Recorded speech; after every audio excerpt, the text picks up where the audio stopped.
Faster than a fraudulent performance measure, stronger than a misplaced decimal point, able to leap complex compliance requirements at a single bound.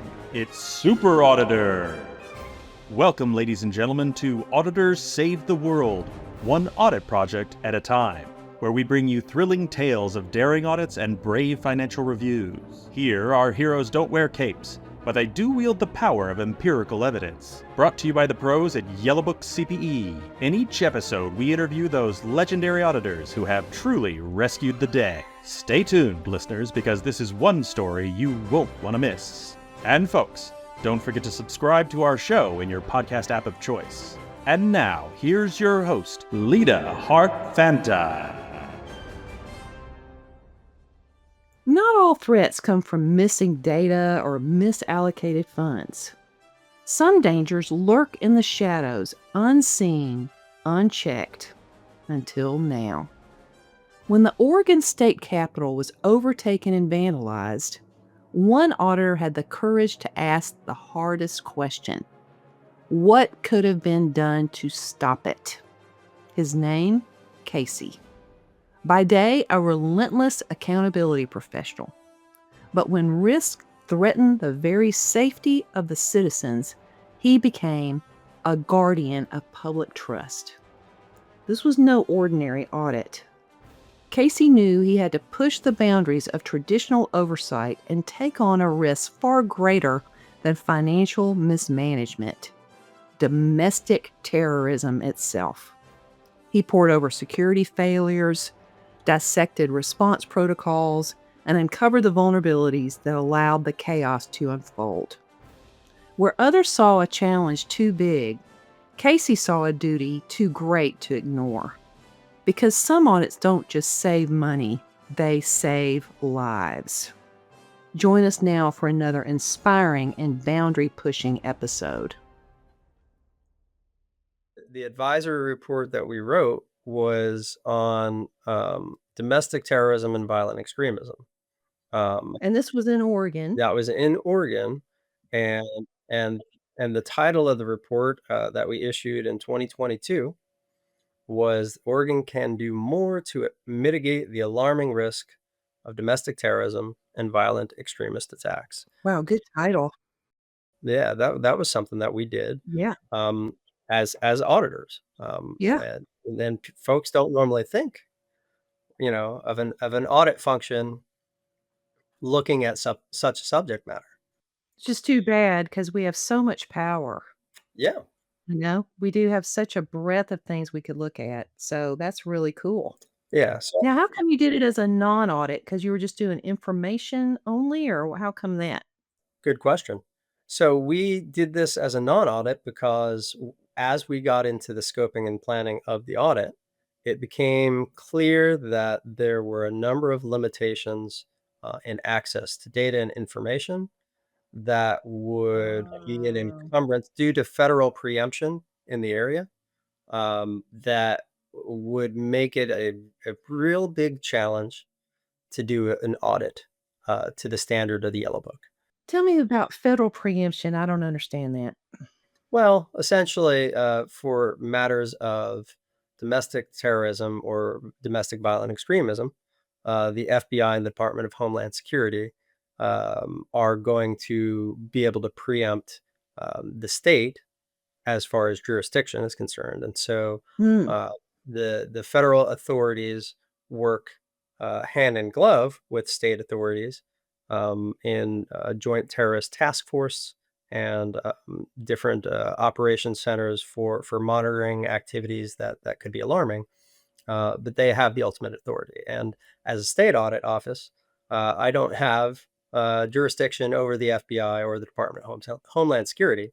So there's a lot of legal challenges to navigate. Okay. So we opted for a more informational report that still resulted in actions. And so rather than referring to them as findings and recommendations, Really? we just essentially said, this is what we found, Mm. and here's some suggested actions that you could take to address the things that we found. Okay. Give me an example of those things. What kind of stuff did you find, and what did you recommend? Yeah, I mean, it's a real interesting subject area again, because it's not one that folks who are auditors would immediately think to be looking at. But at a statewide lens, we look at risk, right? And so when we think in terms of risk, public safety is a very high risk. Yeah. And so when in Oregon in December 21st, 2020, the Oregon State Capitol had an event not unlike January 6th, 2021 in Okay. Washington, D.C. And so the Oregon Awesome. State Capitol had folks who broke into the Capitol, who Mm.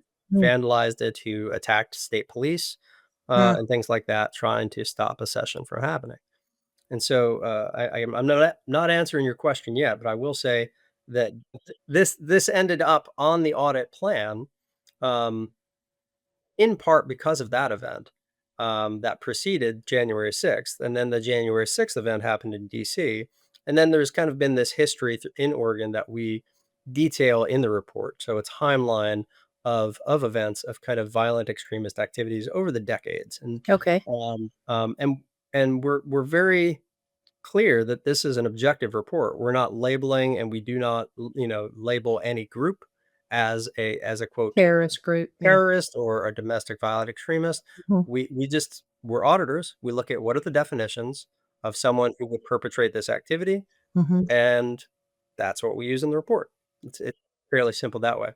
So some of the things that we found, um, is that while Oregon was one of the highest rates of domestic violent extremism in the country, in the top six Is that right?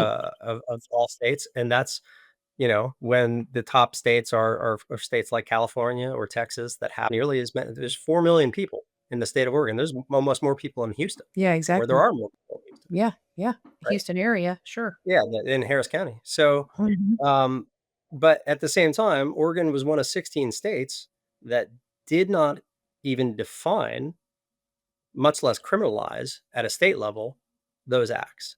Mhm. So nowhere in state statute was domestic terrorism, domestic violent extremism Mm. even defined. Mm. So right away, as we were going about our work, we were having these conversations with folks about domestic terrorism or domestic violent extremism, and the conversations could get heated really quickly because there is no clear definition on what that meant. Mhm. So it was up to the individual we were having a conversation with to determine what they thought it meant. And so that you could see that's a problem. So when you're trying to, as an auditor, Do a law about it. right, if your criteria is nebulous, then you can maybe make your criteria say what you want it to say so that your condition meets it, Yeah. essentially, right? If we put it in those terms. And now, a word from our sponsor. Today's episode is brought to you by Yellowbook-CPE, the heroes behind the jumbo bundle of self-study courses. With a 1-year subscription, you get access to over 170 hours of top-notch CPE content. Dive into thrilling tales of agile, IT auditing, fraud, and internal controls. All courses carry NASBA's quality seal, so you know they've got the superpower of trustworthiness. Just click the link in the description to sign up. And now, back to our story. So, the obvious recommended action was maybe you ought to define this thing somewhere. Whether or not you criminalize it or how you criminalize it, Mhm. that's up to management. That's up to the legislature. But you certainly need to have a clear definition, so that you can have a consistent conversation. Mhm. So that was the first thing that we found, um, right away. The second thing that we saw was that the jurisdictional overlap, between, state, between local, or counties and cities. And this happens, as you well know, with all sorts of programs. It complicates things, and especially when we're talking about reacting or trying to prevent, situations that could harm people. Coordinate. So the inefficiencies that resulted from this overlap, because there was lack of MOUs, there's lack of formalized agreements between these agencies. Mhm. It resulted in inefficiency and resulted in, work being done on a relationship basis. Ah. Right? Yeah, exactly. So What happens when that person leaves the organization? Right. The relationship goes away. Or dies in the emergency that you're trying to take care of. Right. Like they're in the Capitol, they get murdered. Now what? Well, yeah. Yeah, so I know that's a really extreme thing to say, but I was going to say we didn't go that far in the report, but yeah, yeah. in the most extreme example, Yeah. yes. But what Yeah. happens? What happens if Jeff called in sick to work today? Just I mean, in any case, Uh-huh. if you're relying on a relationship to get work done, and that relationship is unavailable, then that work isn't going to get done the right way. So, It's kind of a uh, small town approach to taking care of stuff. right. And so these situations can result in confusion, miscommunication, Mhm. and all sorts of issues that can be mitigated through more formalized agreements between each of the agencies. And so we really talked about working to solidify those relationships through formal documentation rather than just kind of the ad hoc good old buddy approach. Alright. The third kind of bigger thing that we saw is the issue itself of domestic terrorism and domestic violent extremism is overseen by what's called the Homeland Security Council. Alright. Sounds familiar at a federal level, and the state has the same thing. And so what we saw though was that the council didn't have a documented, certainly not documented publicly, statewide strategy with specific measurable outcomes for how they're going to counter the risks of violent extremism and violent extremist activities. Alright. So, without such a strategy in place, the agencies responsible for doing those things lacked a clear and consistent way to manage plans or have any sort of measures for outcomes. Allocate resources, anything. Right. Okay. So the feds set some targets. Mhm. They did, right? The feds set some targets? And then when it got down to Oregon, Oregon didn't really set the targets or adopt those targets. Is that what you're saying? The feds didn't have any targets that we are aware of. Oh. Right. Oh, great. Okay. Been there on audit too. Right. Yeah, and s Yeah. and a lot of these I mean, a lot of these are fairly high level things, and so the question is, what's the criteria? And the criteria was never established, so Right. our work wasn't it didn't take us too long to come up with some of these You suggestions, sure? because develop the standard, Right. so that we could come back and see whether or not you're adhering to the standard that you should have developed, in the first place, because we're talking about a pretty serious thing. Right. We were able to provide some assurance, so it wasn't all just, "Hey, you're not doing this, you're not doing this, you don't have a plan, you don't have measures." There is a critical infrastructure plan that all states have in place, that the federal government has in place, and critical infrastructure, things like utilities, dams, the highway systems, bridges, stuff like that. And so critical infrastructure remains a high risk target. Uh-huh. State emergency officials are aware of this kind of thing. And so we looked at our state's plan, and we did see that they considered this risk in that plan. But it hadn't been updated very recently. And so, I mean, it was a pretty simple, again, suggested action, which is just to make sure that that plan is updated with the most kind of recent Uh-huh. risk matrix of what's going on in the world, because it is such a dynamic world we live in, Okay. where, a risk may one year seem to not be on the radar, but the next year, oh my gosh, there's generative AI and all of this stuff. It suddenly came out of nowhere, and we weren't even thinking about this, and we got to really plan for that. So if you're not updating that in a pretty routine manner, especially when there's an inciting event, then you're apt to fall behind. Mhm. Well, when I was working as a performance auditor at the state of Texas, this is where our audits always ended up here. Hmm. What you're saying, this is always what we always ended up problem with leadership not coordinating, no plan, no targets, no firm definitions, no criteria, no solid law. Mhm. I mean, it's like this.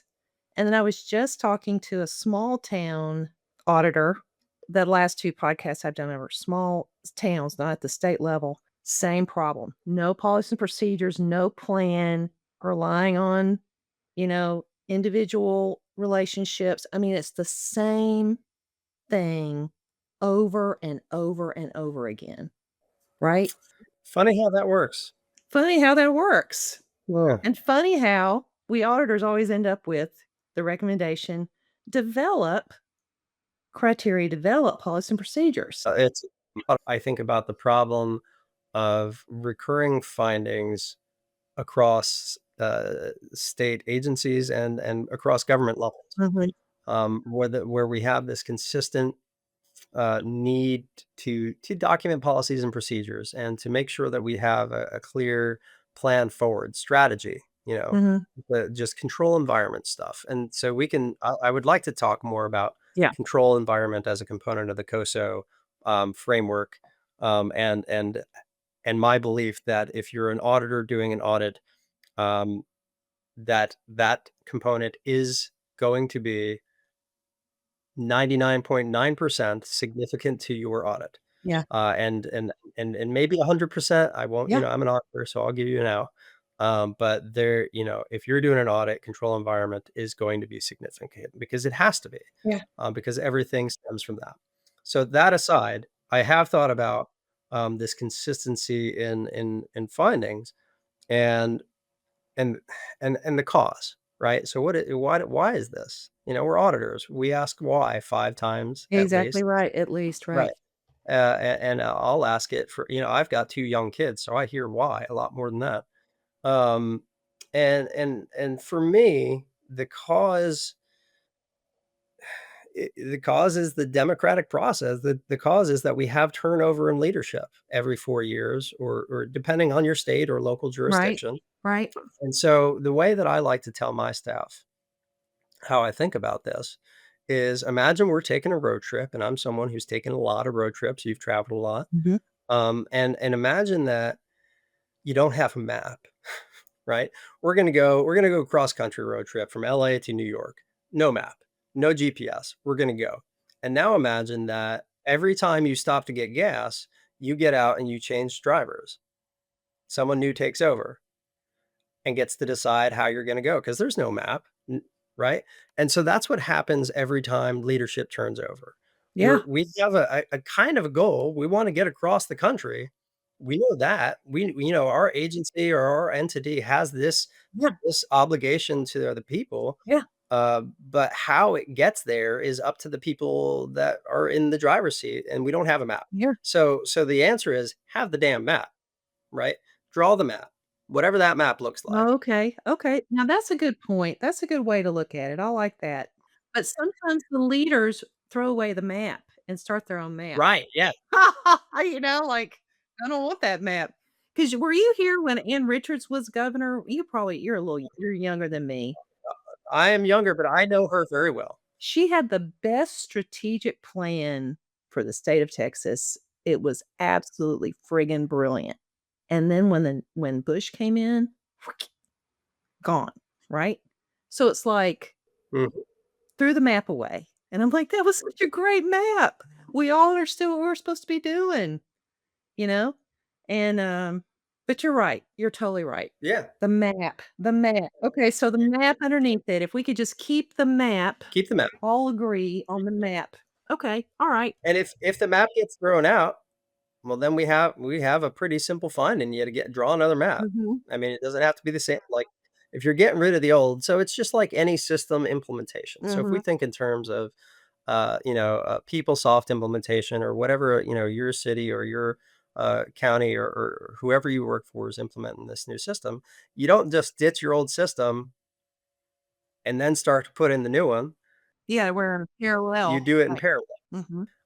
And then you have your sandbox of environment before you move to production, and then you hope that when you Billboard. do, everything works well. And it never does, and that's why auditors have a lot of work on our hands. Mhm. But the same thing would apply at a strategic level. If you're going to throw out the old map, maybe for political reasons, you just throw hopefully you're surrounding yourself with smart folks who are saying, hey, here's the new map we're going to bring in when we throw this old one out. Now, to the degree that happens, we have very little control as auditors. But we can impress upon folks the need to have that mindset. And so that's what I just tried to start with. Uh, we did see, like, in a control activity kind of perspective, training. That's how often does that come up? Too much, too friggin' Too much. policy and procedures and training come up Policies and trading. too much. They come up, they're like a fallback Yep. for auditors and their audit findings, and I'm like, "Is there something else we could do? Is there something else? Is there something else we could do?" 'Cause Yeah. so you're talking about the roadmap, right? You train your teenager to drive from Texas to Arizona, and then your teenager gets out and you don't have that person anymore, and you gotta train the next kid to Yep. so the training, although people think you get trained once and you know it for the rest of your life, that's not the way that works either. No. No, it is not. So training is messed up as a, recommendation Right. on a lot of levels. It doesn't really work, and I'm a trainer. I know.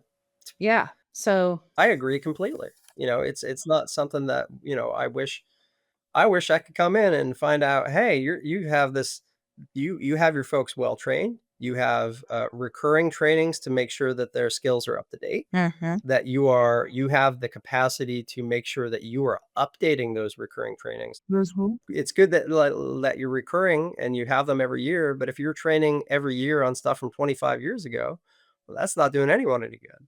So Or you if the gotta make sure trainer those. has a lisp and nobody can handle being with the trainer, you know what I mean? I I mean, do, there's yeah. just all kinds of stuff that can go wrong with that training Sure, recommendation. yeah, if you have hired, people, yeah. If folks show up for the training and they immediately tune out, they're on their phone, they're doing work, Yeah. right? So I'm always trying to get people to think of a control that isn't policy and procedures, that isn't documentation, is like a harder control. I'm always trying to get people to think, if they just did this thing consistently, would it fix this problem? And not be training and not be the map. Right. Well, obviously, that's gonna depend on the audit that you're looking at. I'll say within. The objective, Yeah, sure. within this, so the cool thing, I'll say that one of the cool things, the approach that we took on this subject of domestic violent extremism, Mhm. Mhm. which I would highly recommend reading the report if you haven't. It's an NCSL award-winning report, National Conference of State Legislature. Congratulations. Yeah, hey, you know what? I'll take it where I can get it. Thank you. But one of the things that we did from a here's what we found perspective, Mhm. that's not training or policies and procedures, was the structural and fundamental approach of how the state views the issue to begin with. And so Views it or used it? views, Views the issue.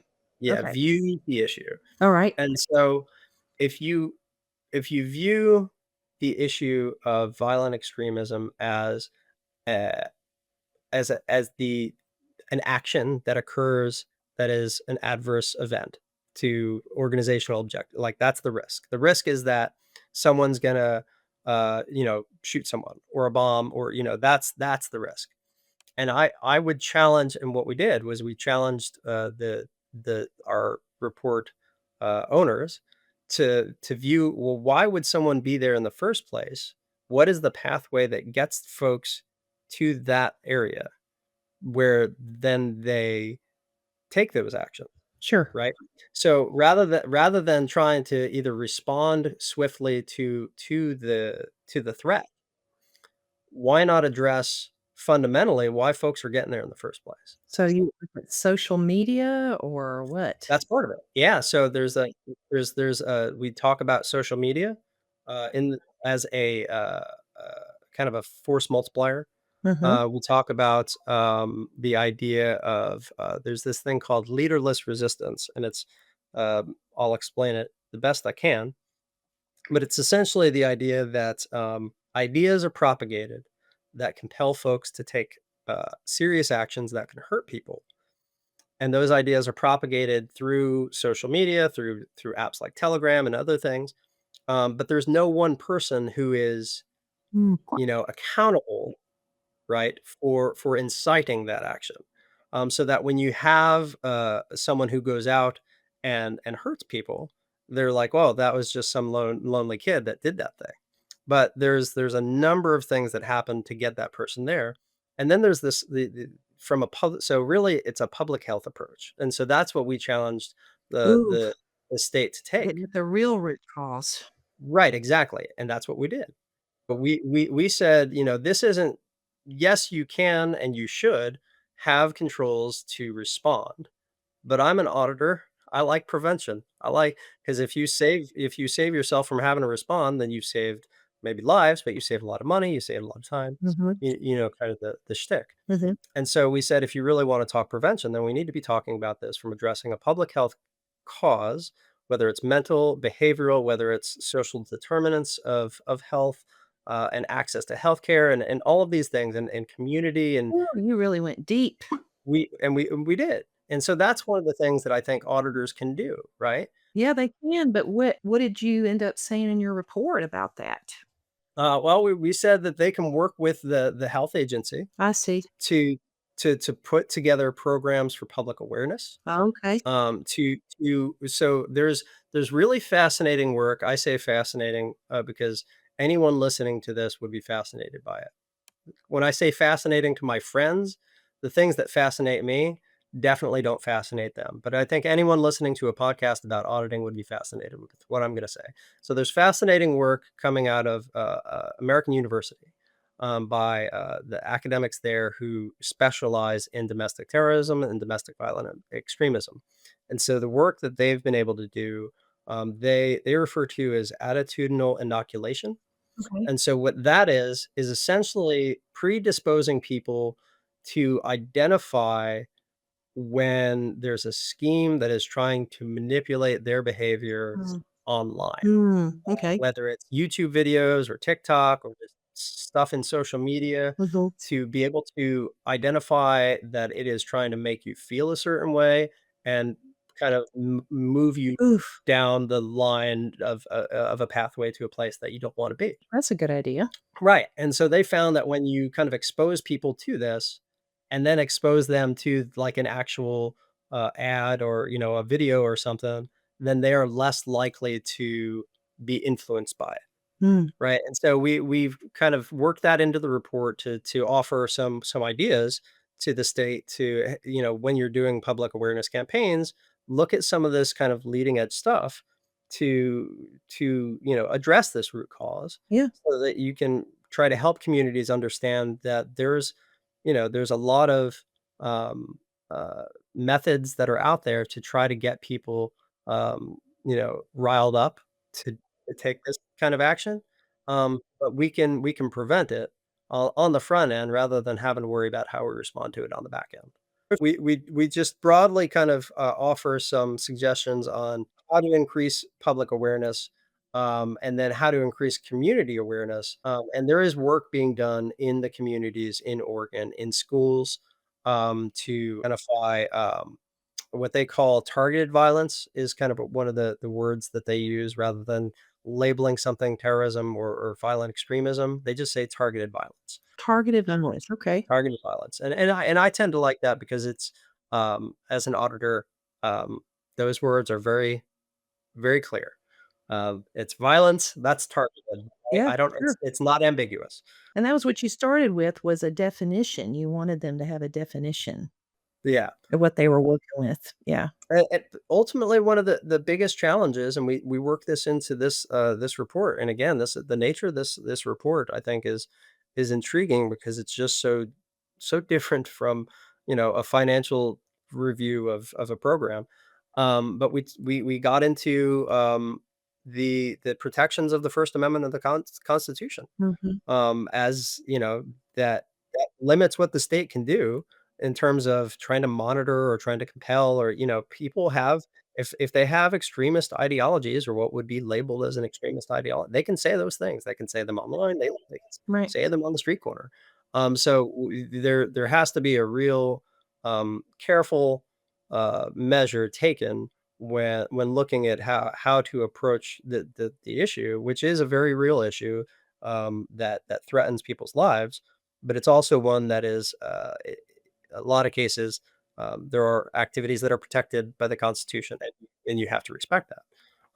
And especially respecting folks' privacy and things like that as well. So, I think, that more or less summarizes kind of all of the stuff that we've talked about in the report. Okay. And when you presented it to, I guess, the legislature is who you sent it to? Who'd you Yeah, that was to Department of Justice and the legislature. Yeah. the Oregon Department of Justice or the US Department Yes. of Justice? Okay. Okay. And how did they respond to your report? Um, yes. So the 100% concurrence across the board. Okay. Well, that's nice. And yeah, I agree. I like when people tell me I'm right. I'm an auditor. I guilty as charged. You're right. You're right. You're right. Do you feel better now? I don't, but if you do it, Oh, if you okay. If I do it 5 more times? right, You're right. You're right. You're right. You're right. You're right. we're getting Are closer. you okay, all So right. excellent. It's kind of like Hail Marys in reverse. Okay. Yeah, so but the legislature, the Oregon Department of Justice, the Oregon State Police, were all very great partners in the effort, and concurred with the findings, or the recommendations, not even findings or recommendations, the observations and suggested actions that we had. The state actually did then move to pass law to define it. Okay. They passed law to restructure that Homeland Security Council to give it more space to govern the situation, or the problem. Mm, And so they made legal laws were changed as a result of the non-audit. nice. So I And that don't probably took, like, 2 years for that to, like, come to fruition, or did it happen pretty immediately? I would say the changes from the report happened within 7 months. Oh, that's really quick. Yeah. That is a benefit of having a smaller population Mm, that's paying closer attention, right? right, Because even the city of Houston can move faster than the state of Texas, then can move faster than the right. And the great thing about it was a bipartisan. The legislation was bipartisan. Sure. The agreement on the report was bipartisan. The report itself, again, our office is a bipartisan office, right? It's a nonpartisan office, right? So the work that we do doesn't inject any partisan politics into it. Mhm, mhm. Although the result can be a legislation that can sometimes be a partisan effort. Yeah. But in this case, that wasn't the case at all. I think that the our roles as arbiters of risk. That's what I like to say. Um, for the folks that we serve, is to lean. If you find an area that feels uncomfortable, then you lean into that, Okay. and you figure out how do we work in this space. Because if we ignore it, Mhm, then we're ignoring risk, and we can and that's not what fundamentally goes against what we are sworn to do. So we can't do that. mhm, And if there are challenges, if there are political challenges, and certainly depending on where you're at, they're gonna vary. Then you have to work within your charter. You have to work within the boundaries that you have. Maybe you have to get creative on your approach. Maybe you mhm, have to do something non-gagus. Maybe you have to do something that might not be popular.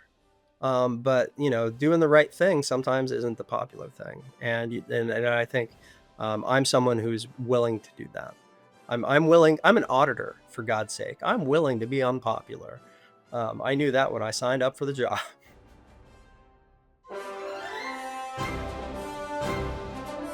Thank you, brave listeners, for joining us on this adventure. We appreciate your loyalty.